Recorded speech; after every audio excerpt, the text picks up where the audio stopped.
Group 1 పై ధారేటు అంటూ ఒక వార్తను కూడా చూద్దాం. మరి గ్రూప్ 1 పై ప్రభుత్వాలే కూలాయి. గతంలో వివాదాస్పదంగా అయినటువంటి అంశము గ్రూప్ 1 కు సంబంధించినటువంటిది. టీఎస్పీఎస్సీ పరిశీలనలో 2 ప్రతిపాదనలు. మొదటిది పరీక్ష రద్దు, అనుబంధ నోటిఫికేషన్, పోస్టుల సంఖ్య పెంచి మళ్లీ పరీక్ష నిర్వహణ. రెండోది గత పరీక్షతోనే పోస్టుల భర్తీకి యోచన. మొదటి ప్రతిపాదనకే టీఎస్పీఎస్సీ ప్రాధాన్యం, సుప్రీంకోర్టు కేసు ఉపసరణకు అవకాశం, ఇతర పోస్టుల పైన కసరత్తు, త్వరలో రీషెడ్యూల్. రీషెడ్యూల్ ఇవ్వడానికి చూస్తా ఉందట.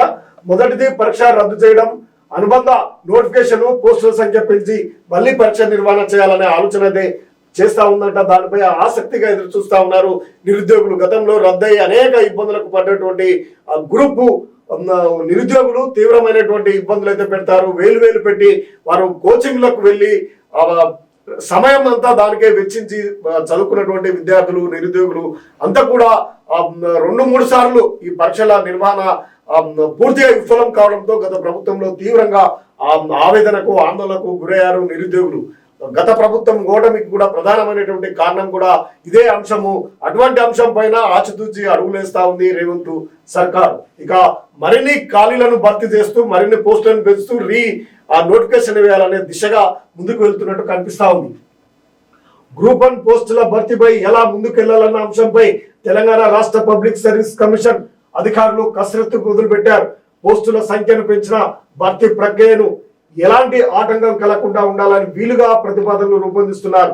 ప్రధానంగా సుప్రీంకోర్టులో ఉన్న కేసును ఉపసంహరించుకొని గతంలో నిర్వహించినటువంటి పరీక్షను రద్దు చేసి అనుబంధ నోటిఫికేషన్ జారీ చేయాలని భావిస్తున్నారు. అనంతరం పరీక్ష నిర్వహించి పోస్టుల భర్తీ చేయాలని చూస్తున్నారు. ఇది కాకుండా మరో ప్రతిపాదన కూడా అధికారుల దృష్టిలో ఉన్న దానికి పెద్దగా ప్రాధాన్యత ఇవ్వడం లేదు. ఈ 2 ప్రతిపాదనలో ప్రభుత్వం ఆమోదించే దానిని అమలు చేయాలని భావిస్తున్నారట. ఈ పోస్టుల భర్తీలో ఇప్పటికే తీవ్ర జాప్యం జరిగినందున మరోసారి అలాంటి పొరపాటు జరగకుండా జాగ్రత్తలు తీసుకోవాలని అనుకుంటున్నారట. అలాగే మిగిలినటువంటి పోస్టుల భర్తీ ప్రక్రియపై కూడా అధికారుల దృష్టి సారించారు.